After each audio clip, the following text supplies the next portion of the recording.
Hi friends, welcome back to my channel. మీరు కనుక నా ఛానల్ ఫస్ట్ టైం చూస్తున్నారా అయితే సబ్స్క్రైబ్ చేసుకోండి. అలాగే పక్కనే ఉన్న బెల్ ఐకాన్ని క్లిక్ చేసేయండి ఫ్రెండ్స్. నచ్చినట్లయితే ఒక చిన్న లైక్ ఇచ్చి ఎంకరేజ్ చేసేయండి. ఇక ఎపిసోడ్లోకి అయితే వెళ్ళిపోదాం. ఎపిసోడ్ స్టార్ట్ అవగానే అనామిక వాళ్ళ మమ్మీతో ఫోన్లో చెప్తూ ఉంటుంది, ఇక నుంచి చూస్తావు కదా మమ్మీ, ఫుల్గా మారిపోతాను.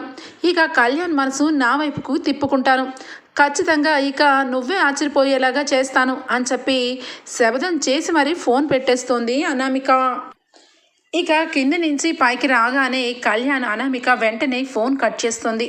వాళ్ళ అమ్మతో ఫోన్ మాట్లాడుతుందని తెలుసుకుంటాడు, కానీ ఏం మాట్లాడుతుందో అన్నది మాత్రం వినిపించుకోకుండా తన పని తను చేసుకుంటూ ఉంటాడు కళ్యాణ్ చూసి ఇక వెంటనే ఇక మొహం అంతా నవ్వుకుంటూ దగ్గరకు వచ్చి, కవిగారు ఏం చేస్తున్నారు అనగానే ఇక చాలా విసుగ్గా, ఏం చేస్తున్నానో కనిపించట్లేదా అనామిక నీకు అని చెప్పి అంటాడు.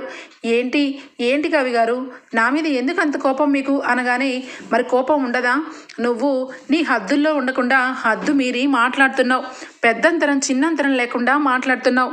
ఇక తాతయ్యకి నచ్చినట్టుగా స్వప్నకి ఇక ఆస్తిని రాసిచ్చారు. ఇక తన కడుపులో ఉన్న బిడ్డని ఇక చూసుకోవడానికి, ఇంకా అలాగే తన గురించి ఆలోచించి మధ్యలో నువ్వెందుకు ఇన్వాల్వ్మెంట్ అవుతావు అని చెప్పి కళ్యాణ్ అయితే అడుగుతాడు. ఇక ఎంత కంట్రోల్ చేసుకొని మంచిగా ఉందామన్నా ఇక అనామిక అయితే మాట్లాడలేదు. ఏంటి కవి గారు ఏం మాట్లాడుతున్నారు, అయినా అక్కడ నేను అడిగింది తప్పేముంది, నిజానికి రుద్రాణి గారు ఈ ఇంటికి నిజంగా కూతురు కాదు కదా, అలాంటప్పుడు స్వప్న కడుపులో ఉన్న బిడ్డకి వారసుడు ఈ ఇంటి వారసుడా ఏంటి అని చెప్పి అనగానే, అవన్నీ నీకు అనవసరం, అయినా ఇంటికి పెద్దవాళ్ళు ఏ నిర్ణయం తీసుకున్నా మంచిగా తీసుకుంటారు, మధ్యలో వచ్చావు కాబట్టి నీకేం తెలుసు, నీ గురించి నువ్వు ఆలోచించుకో, నీ భర్త మనసు ఎలా గెలుచుకోవాలన్నది ఆలోచించుకో, అంతవరకే, అంతకు మించి ఎక్కువ మాట్లాడకూడదు, అర్థమైందా నీకు అని చెప్పి కళ్యాణ్ అయితే గట్టిగా వార్నింగ్ ఇస్తాడు అనామికకి. ఇక్కడ ధాన్యలక్ష్మి పరిస్థితి కూడా అలాగే ఉంటుంది. రూమ్లోకి బరాబరామని లాక్కొని ప్రకాశం తీసుకొని వెళ్ళి ఒక్కసారిగా విదిలిస్తాడు. ఏంటే ఈ మధ్య బాగా నోరు నీ ఇష్టం వచ్చినట్టు లేస్తుంది, పిచ్చి పిచ్చిగా మాట్లాడమంటే పళ్ళు రాలిపోతాయి, ఏంటి నాన్నగారికే ధిక్కరిస్తావా, నాన్నగారి ఆస్తి ఎవరికి రాస్తే నీకెందుకే, నువ్వు కోడల్లాగుండు, అంతకంటే ఎక్కువ చేసావంటే ఈ వయసులో డైవర్స్ ఇచ్చి పడేస్తా జాగ్రత్త అని చెప్పి ప్రకాశం అంటాడు.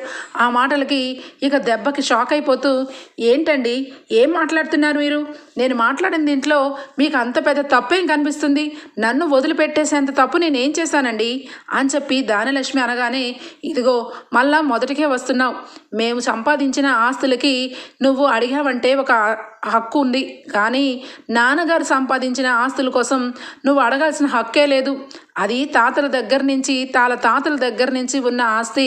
ఇక మా నాన్నగారు ఎంతో కృషి చేసి ఇంతని అంత చేసి ఇప్పటికీ ఈ రకంగా ఉండడానికి కారణమైన మా నాన్నగారికి ఇష్టం వచ్చినట్టుగా ఎవరికైనా ఇచ్చే హక్కు ఉంది, అలాంటప్పుడు నువ్వు నోరు మూసుకొని ఉండాలి, కానీ అందరి మధ్య మా నాన్నగారి విలువని తీసేలాగా మాట్లాడతావా అని చెప్పి అనగానే దెబ్బకి సైలెంట్ అయిపోతుంది. ఇదిగో ధాన్యం, నీకు లాస్ట్ అండ్ ఫైనల్గా చెప్తున్నాను, ఎప్పుడు కూడా ఇంట్లో ఏ విషయంలో తలదూర్చినా నేను ఎంతో కొంత ఒప్పుకుంటానేమో, కానీ నాన్నగారి విషయంలో మాత్రం ఎట్టి పరిస్థితులను తలదూర్చినా నీకు ఇదే లాస్ట్ అండ్ ఫైనల్ వార్నింగ్, నేను అస్సలు ఊరుకోను అని చెప్పి అక్కడి నుంచి వెళ్ళిపోతాడు. ఇక వెంటనే కూడా ధాన్యలక్ష్మి అయితే, ఏంటి ఈయన ఇంతిదిగా నా మీద రెచ్చిపోతున్నారు, నేనేం తప్పు మాట్లాడాను, ఇక ఉన్నదంతా హారత కర్పూరంలాగా అందరికీ రాసుకుంటూ కూర్చుంటూ ఉంటే ఇక చివరి ఆఖరికి కళ్యాణ్కి ఏం మిగులుతుంది, వీడు అసలే అమాయకుడు అని చెప్పి మనసులో అయితే అనుకుంటుంది. ఇక రుద్రాణి రాహుల్ అయితే స్వప్నకి ఆస్తి రాసిన విషయంలో ఎంతో కొంత కొంచెం హ్యాపీగానే ఫీల్ అవుతారు. ఎంతైనా రాహుల్ భార్య కాబట్టి, రాహుల్ భార్యకి ఉంది అంటే రాహుల్కి కూడా ఎంతో కొంత ఆస్తిలో హక్కు ఉంటుందని ఎంతో కొంత కొంచెం రిలీఫ్గా ఫీల్ అవుతుంది రుద్రాణి. ఇక కళ్యాణ్ అనామిక మీద అరిచేసరికి అనామిక మొండికేసి, నేను భోజనం చేయడానికి కిందకి వెళ్ళను, అలాంటప్పుడు ఖచ్చితంగా నా దగ్గరికి వచ్చి బతిమలాడతాడు కళ్యాణ్, అప్పుడు నా మనసులో ఉన్న మాట బయట పెడతాను, ఎట్టి పరిస్థితుల్లోనూ కళ్యాణ్ని ఈ ఇంటికి రాజం చేసే వరకు వదిలిపెట్టే ప్రసక్తే లేదు అని చెప్పి ఇక కూర్చొని ఉంటుంది రూమ్లో. ఇక ధాన్యలక్ష్మి, ఇదేంటి అనామిక కిందికి రాలేదు, భోజనం చేయలేదు అని చెప్పి అనామిక అనామికని ఇక కళ్యాణ్ తిట్టినందుకు బాధపడుతున్నట్టుంది. ఎంతైనా ఆడవాళ్ళ మనసుకే అర్థమవుతుంది, ఈ మగవాళ్ళకి ఏం తెలుస్తుంది అని చెప్పి అనామిక దగ్గరికి ఇక దానిలక్ష్మి వస్తుంది. ఇక వెంటనే నాటకం స్టార్ట్ చేస్తుంది ఇక అనామిక. అత్తయ్య గారు, ఇక మీరు నేను ఇద్దరం కూడా ఈ ఇంట్లో ఉండి వేస్ట్ అత్తయ్య గారు. ఎందుకంటే కూరలో కరివేపక్కంట మనల్ని ఎలా తీసేస్తున్నారో అలా తీసేస్తున్నారు. ఇక మీ అబ్బాయి సంగతి తెలిసిందే. ఇక రాత్రనగా పగలనగా ఎండనగా వాననగా కవిత్వాలు అచ్చువేయమని ప్రతి చోటకి వెళ్ళి ఇక అక్కడ ఇంటర్వ్యూలకి అటెండ్ అయ్యి వస్తున్నారు. ఇంత లంకంత ఇంటిలో కనీసం కొంచెం కూడా రెస్ట్ లేకుండా కష్టపడేది మనము. ఇక బయటకు వెళ్ళి ఇక ఈయన ఎండనక వాననక తిరుగుతుంటే ఎటొచ్చి ఈ ఆస్తిని ఎంజాయ్ చేసేది అక్కడ ఇక ఆ కావ్య అలాగే రాజ్బావ గారు. మనకి మిగిలేదేముంది? ఇక స్వప్న ఈ ఇంటికి అసలు సంబంధం లేని వ్యక్తి. చివరాఖరికి స్వప్నకు కూడా ఇక లక్షలు విలువ చేసే ఇక ఎంత పెద్ద ప్రాపర్టీని రాశారు. ఇక తను కష్టపడకుండా తన కడుపులో ఉన్న బిడ్డ హ్యాపీగా జీవనం సాగించడం కోసం ఎంతగా ఆలోచించి అంత ఆశని తనకు రాసిచ్చారు. కానీ నా భర్త ఇప్పటి వరకు కనీసం ఎప్పుడు కూడా ఎవరిని ఏదీ ఆశించలేదు. చివరాఖరికి ఇక ఆఫీసుకు కూడా వెళ్ళట్లేదు. మరి నా పరిస్థితి ఏంటో ఆలోచించారా అత్తయ్య గారు? నేను ఎన్నో కలలు కానీ నేను కళ్యాణ్ని ప్రేమించి పెళ్లి చేసుకున్నాను. కానీ నా ప్రేమకి కొంచెం కూడా విలువ లేదు. అలాగే ఇటు కనీసం డబ్బు కూడా చేతిలో లేదు. రూపాయిగా అడుక్కోవాలన్నా అడుక్కునే పరిస్థితి, అది కూడా ఇక తోటికోడల ముందు తల దించి నేను అడుక్కోవాలి. అంతే కదా అత్తయ్య గారు అని చెప్పి ఇక రెచ్చగొడుతూ మాట్లాడుతుంది. ఇక అవన్నీ విని నిజమే, అనామిక బాధలో అర్థం ఉంది. అనామిక కూడా సేమ్ నేను ఎలా రకంగా ఉన్నానో అదే విధంగా ఆలోచిస్తుంది. మా ఇద్దరి పరిస్థితి ఈ ఇంట్లో అలాగే ఉంది. అసలు ఆ రకంగా స్వప్నకు సంబంధించిన విషయంలో ఇన్వాల్వ్మెంట్ అయ్యి అంత పెద్ద ఆస్తిని తన చేతిలో పెట్టారు. నా కోడలు మరి ఆ రకంగానే నిలదీస్తే ఆస్తిని ఇక ఇద్దరికి కూడా వాటాలు వేయాల్సిందే కదా, అప్పుడేం చేస్తారో అని చెప్పి ఇక అనామిక గురించి దానిలక్ష్మి అనుకుంటూ ఉంటుంది. సరే కానీ అనామిక, ఇక నువ్వు కిందికి వచ్చి భోజనం చెయ్యి. నేను ఖచ్చితంగా ఈ విషయంలో కళ్యాణ్కి సంబంధించిన విషయాన్ని నేను మెల్లగా అడుగుతాను. కళ్యాణ్ ఇప్పుడు ఆఫీస్కి దేనికి రావట్లేదు. రేపటి రోజున వాడికి అన్యాయం జరిగితే ఊరుకునేది లేదు. ఖచ్చితంగా కళ్యాణ్కి ఎంత ఆస్తి వస్తుందో అంత ఆస్తి డివైడ్ చేసేసి మీ ఇష్టం వచ్చినట్టుగా దాన ధర్మాలు చేసుకోమని చెప్తాను అని చెప్పి అనగానే ఇక వెంటనే అనామిక హ్యాపీగా ఫీల్ అయిపోయి, అత్తయ్య గారు నిజంగా మీరు అడుగుతారు కదా అనగానే, నేను ఎందుకు అడగను, ఖచ్చితంగా అడుగుతాను. ఇది నా కొడుకు భవిష్యత్తు విషయం. నా కోడలి ఇష్టాలకు అనుగుణంగా నేను నడుచుకోవాలి. ఎంతైనా నువ్వు నా కొడుకు గురించే మాట్లాడుతున్నావు కాబట్టి నాకు అర్థమైంది అనామిక నీ బాధ. నువ్వు వచ్చి కిందికి రా అని చెప్పి ఇక కిందికి తీసుకొస్తూ ఉంటుంది. ఇక హాల్లో అందరూ కూడా కూర్చొని ఉంటారు. అపర్ణ ఒక పక్క, దానిలక్ష్మి అలాగే ఇక రుద్రాణి అందరూ కూడా హాల్లోనే ఉండటం వల్ల ఇక వెంటనే దానలక్ష్మి ఇక్కడే అందరూ ఉన్నారు, ఇక్కడే అడిగి పడేస్తాను. ఇక వీళ్ళు ఎన్ని చెప్పుకున్నా ఎన్ని చేసినా ఇక నేను వినే ప్రసక్తే లేదు అని చెప్పి వెంటనే కూడా అత్తయ్య గారు అని చెప్పి అంటుంది ఇక దానలక్ష్మి.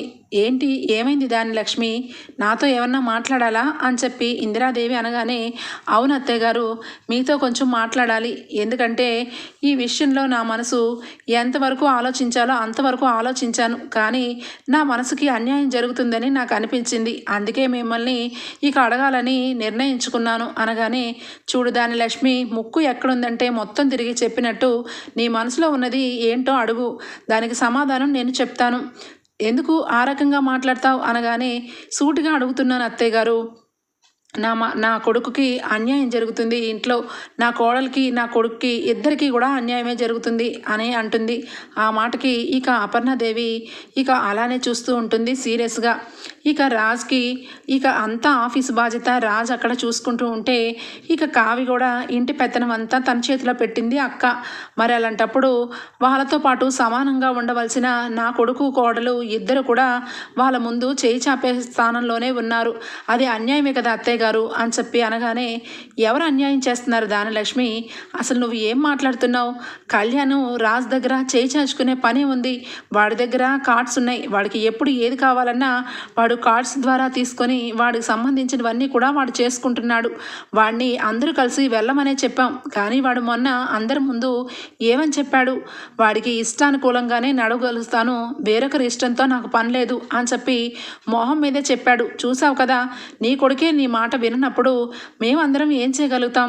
ఇంకా కావ్య విషయానికంటావా, ఈ ఇంటికి దుగ్గిరాల వంశంలో పెద్ద కోడల దగ్గరే తాళాలు ఉంటాయి, ఎవరికి ఏది కావాలన్నా పెద్ద కోడలే చూసుకుంటుంది, అది ఎప్పటి నుండో వస్తున్న ఆనవాయితీ. అలాంటిది ఇప్పుడు నీ వల్ల మార్చేయాలంటే కష్టం కదా అని చెప్పి ఇందిరాదేవి ఇక సమాధానం చెప్తుంది.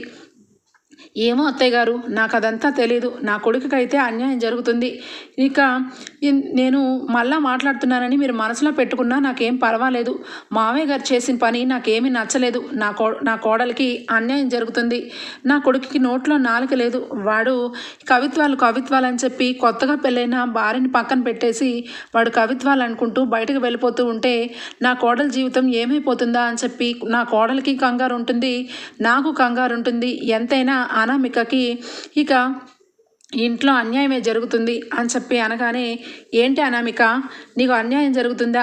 మీ అత్త చాలా బాధపడిపోతుంది, నీ విషయంలో మేమందరం అన్యాయం చేస్తున్నామని అనుకుంటున్నావా అని చెప్పి ఇందిరాదేవి అనడంతో వెంటనే అక్కడే ఉన్న అపర్ణాదేవి, ఏంటి అత్తయ్య గారు ఆయమ్మాయిని అడిగేది, అన్యాయం చేయడం ఏంటి? ఈ ఇంట్లో ఎవ్వరు కూడా ఒకరిని అన్యాయం చేసే పరిస్థితిలో ఎవరూ లేరులే. అయినా అనామిక, నువ్వు చాలా తెలివిగలదానివి, చదువుకున్నదానివి, నీకు అన్యాయం ఎవరు చేయగలుగుతారు చెప్పు అని చెప్పి ఆ అపర్ణాదేవి అనగానే, ఏంటంటే అలా మాట్లాడతారు, నేనేమి మరి చిన్నపిల్లని కాదు, అన్నీ అర్థం చేసుకోగలుగుతాను. ఇక ఈ ఇంట్లో చాలా వరకు ఇక బావగారు అలాగే కావ్యక్క చేతిలోనే ఇల్లు నడుస్తుంది, నన్ను ఎప్పుడు కూడా ఈ ఇంటి కోడల కింద ఎవరూ చూడరు. అంతెందుకు, ఇక మొన్న ఇక కావ్య ఇంట్లో అలాగే ఇటు ఆఫీస్లో రెండు వైపులా తనని పెత్తనంగా పై లెవెల్లో పెట్టారు. మరి నేను కళ్యాణ్ భారీగా నాకు ఎక్కడైనా హోదా ఉంటుందా? అసలు ఎవరైనా కనీసం నన్ను గౌరవిస్తారా? ఇంకా నేను ఈ వంటగదిలో ఈ ఇంట్లోనే మగ్గిపోవాలా ఏంటి అని చెప్పి అనామిక అడుగుతుంది. ఇక వెంటనే, ఏంటి నీ ఉద్దేశం ఏంటి? అయితే ఇప్పుడు ఏం చేయమంటావు? నువ్వు కూడా కావ్యతో సమానంగా ఉండడానికి ఆఫీస్కి వెళ్తావా చెప్పు అని చెప్పి అంటుంది అపర్ణ. ఆ మాటకి సైలెంట్ అయిపోతుంది. ఆ తర్వాత దానిలక్ష్మి, అక్క, తన మనసులో ఉన్న మాట ఆఫీస్కి వెళ్ళడం కాదు, కళ్యాణ్ విషయంలో కళ్యాణ్కి కూడా ఈ ఇంటికి ఇక ఆస్తిలో సగభాగం కళ్యాణ్ ఆస్తి డివైడ్ చేసేసి ఇక మీ ఇష్టం వచ్చినట్టుగా మీ డబ్బుల్లోంచి రాజుకు సంబంధించిన వాటాలోంచి దాన ధర్మాలు చేసుకోవాలి. ఎందుకంటే నా కొడుకు అసలే అమాయకుడు, వాడికి ఏమీ తెలీదు. ఇప్పటికే వాడు కవిత్వాలు అని చెప్పి వాడు చాలాసార్లు మొండిగా ఉండడం వల్ల మేము కూడా ఏమీ అనలేకపోతున్నాం. అంత మాత్రాన వాడి ఆస్తిని హారతి కర్పూరం మాదిరిగా అందరికీ దాన ధర్మాలు చేసుకుంటూ పోతే వాడి జీవితం ఏమి కాను అని చెప్పి అనగానే ఒక్కసారిగా షాక్ అయిపోతారు ఇంట్లో అందరూ. ఏంటి, ఏం మాట్లాడుతున్నావు దానిలక్ష్మి? ఇల్లుని ముక్కలు చేయమనేనా మాట్లాడుతున్నావు నువ్వు అని చెప్పి అంటుంది ఇందిరాదేవి. ఆ మాటలకి వెంటనే, మీరు ఏమన్నా అనుకోండి అత్తయ్య గారు, నా విషయంలో మాత్రం నేను నిర్ణయం తీసుకున్నాను, నా కొడుకుకి అన్యాయం జరగకూడదు. ఇక మీ ఇష్టం వచ్చినట్టుగా డబ్బుని ఎన్ని విధాలుగైనా ఉపయోగించుకోండి. మన ఇంట్లో మన రక్తం కానీ వారసుడికే మీరు ఇంత డబ్బు అప్పచెప్పి అంత ఆస్తిని చేతిలో పెట్టారు. ఇక ఎడు చూస్తే ఎంతకో అంత కావ్య తన భర్త ఇద్దరు కూడా చాలా డబ్బు మీదే ఉన్నారు కాబట్టి, ఇనుప బీరువానే తన సొంతం చేశారు కాబట్టి తను కూడా చాలా సంతోషమే. ఎటొచ్చి నా కొడుకు కోళ్లే కదా అన్యాయం అయిపోయేది. అందుకే ఇక మాకు సంబంధించిన డబ్బు విషయంలోనూ ఆస్తిలోనూ మాకంటూ సపరేట్గా పెట్టేసి ఇక మీ వాటాలోని వచ్చినవన్నీ కూడా దానాలకు ధర్మాలకు ఉపయోగించుకోండి అని చెప్పి దానలక్ష్మి అనామిక అంటూ ఉంటారు. ఇక వెంటనే రాజు అయితే అప్పుడే ఇక కిందికి వస్తూ ఉంటాడు. కిందకు వచ్చిన రాజుని చూసి ఇక వెంటనే కూడా అనామిక అయితే ఏంటో ఈ మధ్య ఎవరి గోల ఆల్దే ఉంది. ఇక ఇంట్లో కూడా పరిస్థితులు ఎట్నుంచి ఎటొచ్చినా కూడా చెప్పలేము. ఎంతైనా కావ్య తన భార్య కాబట్టి కావ్యకే ఇంట్లో అందరూ కూడా గౌరవించాలి. ఇక్కడ ఎవరికి కూడా ఎవరు గౌరవించకపోయినా ఎవరికి బాధ లేదు అని చెప్పి ఇక అంటూ ఉంటుంది. ఆ మాట చెవిలో పడుతుంది రాజుకి. ఏమైంది అనామిక, నీ గౌరవానికి వచ్చిన భంగం ఏమైంది అనగానే ఇక వెంటనే అక్కడే ఉన్న ధనలక్ష్మి, చూడు రాజ్, నా కోడల విషయంలో నేను ఒక నిర్ణయం తీసుకున్నాను. నా కోడలు ఈ ఇంట్లో వచ్చినప్పటి నుంచి చూస్తూనే ఉన్నాను. నా కోడలికి ఇంట్లో ఎవరు కూడా గౌరవించట్లేదు, అలాగే ఒక మనిషిలా కూడా చూడట్లేదు. నీ భార్యకి మీ అమ్మ తాళాలు గుర్తిచ్చి ఇంటి పెత్తనం అప్పచెప్పింది. ఇక స్వప్నకి ఏకంగా ఆస్తినే రాసిచ్చారు. ఇక మొత్తం ఇల్లు అలాగే ఆఫీసు నీ చేతిలోనే ఉంది. అందరూ మీరే పెత్తనాలు చేసుకుంటూ మీరే ఆస్తిని అనుభవించుకుంటూ ఉంటే రేపు రోజు నా కోడలికి అన్యాయం జరుగుతుంది. అందుకే నేను ఇక మా ఆస్తిని మాకు రాసిచ్చేసి మీ ఆస్తిలో మీరు దానాలు ధర్మాలు చేసుకోండి అనగానే ఇక వెంటనే సరే అయితే అలాగే పిన్ని, అలాగే కానివ్వు. కానీ ఒక చిన్న మాట అనామిక, నీకెందుకు వచ్చింది అనుమానం? మీ ఆస్తి మా ఆస్తి ఆర్తి కర్పూరాలు అయిపోతాయి అన్న మాట అసలు టాపిక్ ఎందుకు వచ్చింది అని చెప్పి రాజ్ అంటాడు. అనగానే ఇక వెంటనే సైలెంట్ అయిపోతుంది ధనలక్ష్మి. ఏంటత్తయ్య గారు సైలెంట్ అయిపోయారు? మీకు ఆ రోజే చెప్పాను, కానీ ఆ విషయం మీరు ఎప్పుడు కూడా రాజ్బాబు గారిని నిలదీయలేదు. కానీ ఈరోజు అడగాల్సిన పరిస్థితి వచ్చింది. ఇక మీ తరపున నేను అడుగుతాను. ఎందుకంటే ఇక పెద్దవాళ్ళతో ఇక నేను మాట్లాడినా నీకెందుకు అని అంటారు కాబట్టి ముందుగానే మీకు ఒక మాట చెప్తున్నాను అనగానే అడుగు అనామిక, ఇందులో తప్పేముంది అని చెప్పి అనగానే అప్పు ఆ రోజు యాక్సిడెంట్ అయినప్పుడు ఇక తనని హాస్పిటల్లో జాయిన్ చేశారు బావగారు. అప్పుడు తనకి హాస్పిటల్ బిల్లు 1,62,000 అయ్యింది. ఆ అక్షరాల ఆ డబ్బు మీరే ఇక తనకి బిల్ పే చేశారు. ఆ విషయం ఇప్పటి వరకు ఇంట్లో ఎవరికి తెలియదు. ఇక అలాంటివి మాకు తెలిసినవి కొన్ని అయితే తెలియనివి ఇంకెన్నో ఉండుంటాయి. అంతెందుకు పొద్దున్నే ఇక స్వప్నకి తాతయ్య గారు ఆస్తిని రాసిచ్చారు. అసలు స్వప్నకి ఇంటికి సంబంధమే లేదు. అలాంటప్పుడు మరి మాకు అన్యాయం జరిగినట్టే కదా బావగారు. అందుకే కళ్యాణ్కి సంబంధించిన ఆస్తిని విడిగా డివైడ్ చేసి మాకు ఇచ్చేస్తే మీ వైపు నుంచి ఆస్తిని మీరు ఎన్నైనా చేసుకోండి, మేము ఏమీ అడగం అని చెప్పి ఇక నిలదీస్తూ ఉంటుంది. ఇక అనామిక.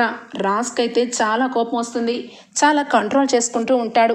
ఇక వెంటనే కూడా అక్కడే ఉన్న అపర్ణ అయితే అసలు ఇల్లుని ముక్కలు చేయడానికే ఈ అనామిక పెళ్లి చేసుకున్నట్టుంది. లేదంటే ఎప్పుడు ఎన్నడూ లేని ఆస్తులు ఇక అంతస్తులు ఇక విడగొట్టడాలు ఇవన్నీ దేనికి వచ్చాయి అని చెప్పి అపర్ణ అయితే ఇక అలానే చూస్తూ ఉంటుంది. ఇక రాజ్ వెంటనే ఏంటి అయితే నేను బిల్లు పే చేసిన విషయం ఇంట్లో ఎవరికి తెలియకుండా డబ్బుని హారతి కర్పూరం చేస్తున్నాను అంతే కదా అని చెప్పి అనగానే ఇక అపర్ణ ఏంట్రా వాళ్ళన్న మాటలకి నువ్వెందుకు బాధపడతావు? నీ ఇష్టం, నువ్వు కట్టావు. మీ అత్తగారి వైపు ఆపద వచ్చినప్పుడు ఆ మాత్రం ఆదుకోవడానికి మనమేమి భేదవాళ్ళం కాదు. మనం ఉంది కాబట్టి నువ్వు వాళ్ళకి సహాయం చేసావు. అందులో సహాయాన్ని కూడా ఇక మనము చేయకుండా ఉంటే మన దుగ్గిరాల వంశానికే చెడ్డ పేరు అని చెప్పి అపర్ణ అనగానే అవునక్క అవును, ఎంతైనా కావ్య అంటే నీకు ఈ మధ్య మహా ఇష్టమైపోయింది. ఎందుకంటే నాకు అనుగుణంగా ఇక ఉండకుండా నాకు ఆపోజిట్లో నీ కోడల్ని నుంచోబెట్టి నీ పరువు మర్యాదల్ని నెగ్గించుకుందామని. ఎంత కాకపోతే ఇక బిల్లుని పే చేయడం ఏంటి రాజు, ఆ విషయం ఇంట్లో ఎవరికి చెప్పకుండా ఉండడం ఏంటి? ఆ ఇంట్లో వాళ్ళకి డబ్బుని మీ కోడళ్ళు దోచిపెడుతూ ఉంటే మరి నా కోడలికి అన్యాయం ఇక జరుగుతుంది అని చెప్పి అనగానే ఇక కావ్య చాలా బాధపడుతుంది. ఇక వెంటనే అత్తయ్య గారు, నేను ఏ రోజు కూడా ఈ ఇంటి నుంచి డబ్బుని ఏ రోజు మా ఇంటికి దోచుకెళ్ళలేదు. మీరు ఆ రకంగా మాట్లాడద్దు అనగానే ఏంటి మాట్లాడకుండా ఉండేది? నీ భర్తే క్లియర్గా డబ్బుని మీ చెల్లెలకి బిల్లుని పే చేశాడని అంతిదిగా చెప్పినా కూడా ఇంకా ఏ రూపాయి ఎరగనట్టుగా మాట్లాడతావేంటి అని చెప్పి ధనలక్ష్మి కావ్య మీద అరుస్తూ ఉంటుంది. ఇక వెంటనే అయినా మీ అమ్మ ఏమన్నా తక్కువదా? ఈ ఇంటికి ఒక ముసుగేసి నిన్ను పంపించింది. ఎందుకు పంపించింది? డబ్బుని దోచుకురమ్మని అమ్మనే. ఇక మీ అమ్మ ఉత్తమరాలైతే మీరందరూ మంచిగానే ఉండేవాళ్ళు. మీ అమ్మే ఒక డ్రామా ఆర్టిస్టు. అలాంటప్పుడు మీరందరూ అంత కరెక్ట్గా ఉన్నారంటే ఎవరు నమ్ముతారు? కోటకి ఇక ముడేసి ముగ్గురు కూతుర్ని ఇంట్లోని నడిపి చక్రం తిప్పాలనుకుంది మీ అమ్మ. మీ అమ్మ డబ్బు ఆసుబొద్ది కాదంటావేంటి? మీ కుటుంబమే డబ్బు ఆసుబోతోళ్ళు అని చెప్పి గట్టిగా అరుస్తూ ఉంటుంది అనామిక. ఇక దానిలక్ష్మి ఇక వెంటనే అప్పుడు రాజు అయితే గట్టిగా అరుస్తాడు. పిన్ని అని చెప్పి గట్టిగా అరవగానే దెబ్బకి సైలెంట్ అయిపోతారు. ఏంటి పిన్ని, ఏం మాట్లాడుతున్నావు? కళావతి వాళ్ళ ఇంట్లో వాళ్ళ గురించి మాట్లాడే హక్కు మీకు ఎవరిచ్చారు? మీ కోడల గురించి మీరు ఎన్నైనా మాట్లాడండి, కానీ ఇక నా భార్య గురించి మీరు ఒక్క మాట కూడా మాట్లాడడానికి వీల్లేదు అని చెప్పి అనగానే ఇక వెంటనే అదేంటి అలా ఎందుకంటావు? ఎందుకంటే ఇంట్లో ఉన్న డబ్బుని తను తీసుకెళ్తుంది కాబట్టి అది మేము నిలదీసి అడగకూడదు. మీరు మీ ఇష్టం వచ్చినట్టు డబ్బుని జల్సా చేసుకున్నా మేము అడగకూడదు, కానీ నోరు తెరిచి మేము ఒక్క మాట మాట్లాడినా ఇక అది మీ పర్సనల్ అయిపోతుంది, అంతే కదా రాజ్ అనగానే ఏంటత్తా, ఏంటి పిన్ని, ఏం మాట్లాడుతున్నావు? ఇక కళావతి ఏంటి డబ్బుని తీసుకెళ్ళి ఇవ్వడం ఏంటి? నిజం చెప్పాలంటే నేను హాస్పిటల్కి బిల్లు పే చేయడం మాట నిజమే, కానీ ఆ డబ్బుని కళావతి ఎప్పుడో తీర్చేసింది అని చెప్పి అంటాడు. ఆ మాటకి వెంటనే అనామిక, ఎందుకు బావగారు అలా మాట్లాడతారు? కావ్య ఏ రకంగా తీర్చేస్తుంది కావ్యక్క డబ్బు? అసలు కావ్యక్క ఉద్యోగం చేస్తుందా ఏంటి అనగానే, మరి ఉద్యోగమే చేస్తుంది నా కోడలు ఇక ఆఫీస్కి వెళ్ళట్లేదా? మీరందరికీ కనిపించే కదా వెళ్తుంది. తను ఒక ఫ్యాషన్ డిజైనర్. తను వేసిన డిజైన్స్ వల్ల ఎన్నో కోట్లు లాభం కలిగింది. ఇక మొన్న ప్రకాశం మూలంగానే ఇక ఆఫీస్లో ఇక అగ్ని ప్రమాదం జరిగి 50 లక్షలు నష్టం వచ్చింది. అది మర్చిపోయి ఇక తలపొగరుగా మాట్లాడుతున్నావు దానిలక్ష్మి. నా కోడలు ఈరోజు ఈ ఇంటికి కోడలు అవడం వల్లే మాకు ఇంకా బాగా కలిసి వచ్చి 2-3 రకాలుగా ఇంకా ఎక్కువ మోతాదులోనే అన్ని విధాలుగా పైకున్నాం. అయినా కావ్యకి అంత కర్మేమీ పట్టలేదు. వాళ్ళ అమ్మ నాన్న అప్పుని తను 2 నిమిషాల్లో ఒక్క శాలరీతోనే తీర్చేసింది. మా ఆఫీస్లో ఇక వర్కర్లకే 50,000 ఇక 1,00,000 రూపాయల వరకు ఇచ్చుకుంటున్నాం. ఒక ఫ్యాషన్ డిజైనర్గా తన శాలరీ ఎంతో తెలుసా? 1,00,000 రూపాయలు అక్షరాల.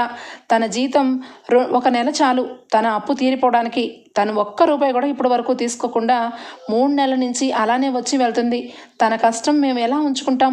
తన కష్టంలోని తనే చెప్పింది, నాకు వచ్చిన డబ్బులు మా అప్పు బిల్లుని మీరు కట్ చేసుకోవాలి అని చెప్పి నాకు జాయిన్ అయిన మొదటి రోజే చెప్పింది. అయినా ఇవన్నీ మీకెలా తెలుసులే? ఇంట్లో ఉంటూ ఎవరు ఏ రకంగా ఉంటున్నారు, ఎవరెవరికి ఎంతెంత డబ్బు ఉందని లెక్కలు వేసుకోవడంలోనే మీకు సరిపోతుంది అని చెప్పి అపర్ణ అంటుంది. అనగానే ఇక వెంటనే, మీరు ఎంతైనా చెప్పండి అత్తయ్య గారు, మీరు ఏమన్నానండి, కావ్యక్క ఎప్పుడు కూడా అందరి దగ్గర మంచిగా మాట్లాడుతూ ఉంటుంది, కానీ తను చేసేవన్నీ కూడా చేస్తుంది. నా జీవితాన్ని పాడు చేయాలనుకోలేదా? తన చెల్లెల్ని నా జీవితంలోని తీసుకొద్దామని అనుకోలేదా? నా భర్తని పెళ్లి చేసుకొని నన్ను లాస్ట్ మినిట్లో నన్ను సైడ్కి చెప్పి పక్కకు తొయ్యాలని అనుకోలేదా? ఎంతైనా కావ్య చాలా కుట్ర చేస్తూ ఉంటుంది. కావ్య గురించి ఎవరికి తెలియదు అని చెప్పి అనామిక అయితే కావ్య మీద నానా మాటలు అంటుంది. అక్కడే ఉన్న రాజు అయితే వెంటనే, ఆపు, ఏం మాట్లాడుతున్నావు? నా భార్య జోలికి ఒక్క మాట అన్నా ఊరుకునే ప్రసక్తి లేదా అనామిక?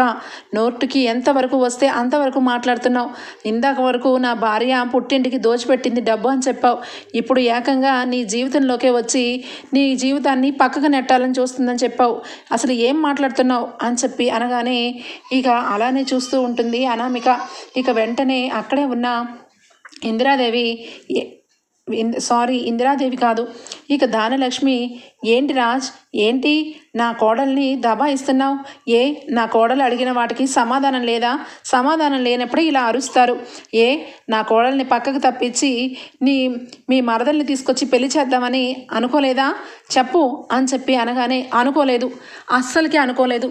అందరికంటే ముందుగా కళావతి కళ్యాణ్ పెళ్లి విషయంలో చాలా సంతోషపడింది. అనామికకి కళ్యాణ్కి పెళ్లి జరగాలని తను ఎంతో కృషి చేసింది. అన్ని విధాలా తను ఏ పని చేసినా అనామికకి కళ్యాణ్కి పెళ్లి జరగాలని పశువు కొట్టినప్పటి నుంచి దేవుని దండం పెట్టుకునే ఉంది అని ఇక చెప్తూ ఉంటే, ఇక అవునవును, అన్ని విషయాలు బాగానే గుర్తున్నాయి మాకు కూడా. ఇక లగ్నపత్రిక నుంచి అన్నీ కూడా అపశకనాలుగా చేసింది ఈ కావ్య. ఎవరు తెలీదు ఈ కావ్య గురించి?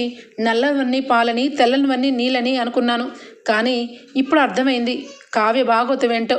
కావ్య అనామిక విషయంలో ఒక మోసగత్తె. తనను కావాలనే ఇక అనామికని పక్కకు తప్పించి అప్పునిచ్చి పెళ్లి చేయాలనుకుంది. అప్పటి నుంచే నాకు కూడా ఈ కావ్య అసలు రంగు తెలిసింది అని చెప్పి అంటూ ఉంటే ఇక అప్పుడే వస్తాడు కళ్యాణ్. రావడంతో అమ్మ నోట్లోంచి ఒక్క మాట కూడా కావ్య వదిన గురించి ఒక్క మాట అన్నా బాగోదు అనగానే, ఏంటండి మీ ఇష్టం వచ్చినట్టుగా మీ అమ్మ నోరు మూయిస్తున్నారు, మీ అమ్మ నోరు మూయిస్తారేమో, నా నోరు మూయించలేరు. మీకు అలాగే ఆ అప్పు మీ ఇద్దరికి పెళ్లి చేయాలని మీ వదిన నిశ్చయించుకుంది. ఇప్పుడు కూడా మీ వదినకి నన్ను పక్కకు నెట్టేసి అప్పుకి ఇచ్చి మీకు పెళ్లి చేయాలనే అనుకుంటుంది. అది ఎవరికి తెలియదు. మీ వదిన వేసే డ్రామాలన్నీ మాకు తెలుసు. మీ వదిన ఒక మోసగత్తె అని చెప్పి అనగానే ఇక కళ్యాణ్ కోపం కంట్రోల్ చేసుకోలేక అనామిక అని చెప్పి చంపని చెల్లు మనిపిస్తాడు. ఇక వెంటనే ఏం మాట్లాడుతున్నావు, మా వదిన గురించి ఒక్క మాట మాట్లాడినా నేను ఏం చేస్తానో నాకే తెలియదు. అసలు నువ్వు నా జీవితంలోకి వచ్చావంటే మా వదినే కారణం. మా వదిన లేకపోతే నువ్వు ఎక్కడ ఉండేదానివో ఒక్కసారి ఆలోచించు. ఆ రోజు మన ఇద్దరికి అసలు పెళ్ళే జరగకపోయేది. కానీ మా వదిన ఇక మొక్కని మార్చి ఇక నిగనిగలాడే మొక్కని పెట్టి, ఎండిపోయిన మొక్కని పక్కన పెట్టి మన జీవితాన్ని ఒక మలుపు తిరిగేలాగా చేసింది. లేదంటే చివరాఖరికి అత్త అని చెప్పి తిరుగుతున్నావు కదా, మా అమ్మ కూడా నిన్ను పక్కన నెట్టేసేది. అసలు నీకు నాకు పెళ్లి జరిగితే ఇంటికి పెద్దవాళ్ళకి నష్టం జరుగుతుంది అని చెప్పి ఇక ఎవరు కూడా మన పెళ్ళి చేయమని చేతులెత్తేశారు, చివరాఖరికి మా అమ్మతో సహా. కానీ ఇక మా వదిన మాత్రం అలా అనుకోలేదు. అనామిక అమాయకురాలు. ఇక నువ్వు అలాగే అనామిక ఇద్దరు కలిసి ఉండాలి, మీ ఇద్దరు పెళ్లి చేసుకోవాలని ఇక మొక్కని మార్చి మన ఇద్దరిని ఒక్కటి చేసిన దేవతే ఇక మా వదిన. ఇంకా మాట్లాడాలంటే నువ్వు మా వదిన రుణం తీర్చుకుంటూ జీవితాంతం మా వదిన కాళ్ళు పట్టుకున్నా కూడా నీ రుణం పోదు, గుర్తుపెట్టుకో అనగానే ఇక దెబ్బకి షాక్ అయిపోయి అలాగే ఉండిపోతుంది. ఇక వెంటనే ఇక రాజు ఎంటర్ అవుతాడు. ఏంటి అనామిక, ఏంటి సౌండ్ లేదు, నిజం చెప్పు. ఇప్పటికీ కూడా నీ మనసులో కావ్య మీద ద్వేషమే ఉందా? ఇక కళ్యాణ్ ఇంత చెప్పినా కూడా నీకు నమ్మకం కలగట్లేదా? సరే అయితే ఇంకొక విషయం చెప్తాను, అర్థం చేసుకో. ఇందాకంతా డబ్బు దోచేకెళ్ళిపోయి ఇక వాళ్ళు మొత్తం డబ్బంతా దోచేస్తున్నారు అన్నట్టుగా మాట్లాడావు కదా, చాలా తప్పు అనామిక. ఎప్పుడు కూడా దోచే గుణం కళావతి వాళ్ళ కుటుంబానికి లేదు. ఎంతవరకు దోచుకోవాలో అంతవరకు దోచింది మీ అమ్మ నాన్నే. పెళ్ళి కాకముందే 2 కోట్ల రూపాయలు నా దగ్గర నుంచి తీసుకున్నారు. ఆ విషయం నీకు తెలుసా? తెలిసినా నువ్వెందుకు చెప్తావులే, నువ్వు చెప్పవు. ఎంతైనా ఆ ఇంటికి సంబంధించిన విషయాలన్నీ నువ్వేరా బయట పెడతావు. 2 కోట్ల రూపాయలు అక్షరాల మీ అమ్మ వాళ్ళు మీ నాన్నగారు నీ పెళ్ళి ఆపేస్తున్నారని అప్పుల వాళ్ళ గురించి బాధపడుతుంటే ఒక ఆడపిల్ల జీవితం అక్కడే ఆగిపోకూడదని నా భార్య కళావతి వచ్చి నీ మెడలో మంగళసూత్రం పడేలాగా చేసింది. లేదంటే ఈరోజు నువ్వు ఇక్కడ ఉండేదానివే కాదు అని చెప్పి అనగానే ఇక ఏమీ అనలేక సైలెంట్ అయిపోతుంది. ఈరోజు అంటున్నావు కదా, కళ్యాణ్ వాటా వేరు, ఇక నా వాటా వేరు, మీ వాటాలో అందరికీ దాన ధర్మాలు చేసుకోమని మరి 2 కోట్ల వాటా మరి మీ వైపు నుంచి కట్ చేసుకోవాలి కదా. చెప్పు మరి నీకు సంబంధించిన నగలన్నీ ఎన్నో రకాల 7 వారాల నగలు అన్నీ చేయించి ఇక నీ ఎదురుగుండానే పెట్టాం కదా, మరి వాటికి సంబంధించినదన్నీ కూడా ఇక ఆస్తి పత్రాల్లో కట్ చేసుకోమంటావా? ఏమని కట్ చేసుకోమంటావు చెప్పు అనగానే దెబ్బకి సైలెంట్ అయిపోతుంది ధాన్యలక్ష్మికి అయితే మైండ్లో ఫీజులు ఎగిరిపోతాయి. అనామిక వాళ్ళు ఇక ఇంత పేద వల్ల 2 కోట్ల ఆస్తిని 2 కోట్ల రూపాయల అప్పుతో పెళ్ళికి ఇక పెళ్ళి ముందు ఇంత గొడవ అయిందా అని చెప్పి ఆశ్చర్యపోతుంది. ఇక అలాగే స్టన్ అయిపోతుంది. చూడు అనామిక, నువ్వు తెలిసి మాట్లాడుతున్నావో తెలియక మాట్లాడుతున్నావో నాకు తెలియదు. నా భార్య ఎంత మంచిదంటే మంచి వాళ్ళకు కూడా మంచి చేసే గుణం. లేదంటే నువ్వన్న మాటలకి నీ చెంప నీ భర్త కంటే ఎప్పుడో పగల కొట్టేది. ఇంకెప్పుడు కూడా కావ్య గురించి తప్పుడుగా మాట్లాడద్దు, అసలు నా భార్య జోలికే రావద్దు నువ్వు అని చెప్పి ఇక వెంటనే కళావతి చేపట్టుకొని లోపలికి తీసుకుని వెళ్ళిపోతాడు. ఇక వెంటనే ఇక అక్కడ ఉన్న ధాన్యలక్ష్మి అలాగే ఇందిరాదేవి, చూడు ధాన్యలక్ష్మి, మనిషివి పెరిగితే సంబరం కాదు, ఇక నీకంటూ ఒక కోడలు వచ్చింది. ఆ కోడల్ని కూడా సవ్యం దారిలో పెరుగుతూ ఉన్నట్టు చెయ్యి. ఈ కుటుంబంలో ఇప్పటి వరకు ఆస్తులు కానీ అంతస్తులు కానీ వాటాలేమని ఎవ్వరూ అనలేదు. కానీ నిన్నగాక మొన్నొచ్చిన ఈ అనామికని అడుగుతుంది. అంటే ఏంటో అర్థం చేసుకో. ఇక ఇక అత్తగారిగా ఎప్పుడొకప్పుడు నీ విషయంలో కూడా ఈ రకంగానే మాట్లాడుతుంది. అప్పుడు నీకు తెలుస్తుంది నువ్వు ఎంత తప్పు చేస్తున్నావో అని చెప్పి అపర్ణదేవి ఇందిరాదేవి ఇద్దరు కూడా అక్కడి నుంచి వెళ్ళిపోతారు. ఇక కళ్యాణ్ అయితే చిచ్చి అసలు మనసు ప్రశాంతంగానే లేదు. నేను నిజంగా నిన్ను పెళ్లి చేసుకొని చాలా తప్పు చేశాను.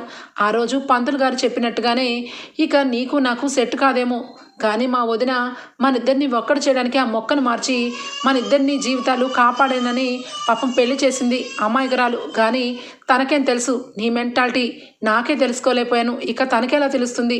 ఎంతసేపు కూడా పెళ్ళైనప్పటి నుంచి ఇప్పటి వరకు కూడా నాకు మనశ్శాంతి లేకుండా చేస్తున్నావు అని చెప్పి అక్కడి నుంచి కళ్యాణ్ కూడా వెళ్ళిపోతాడు.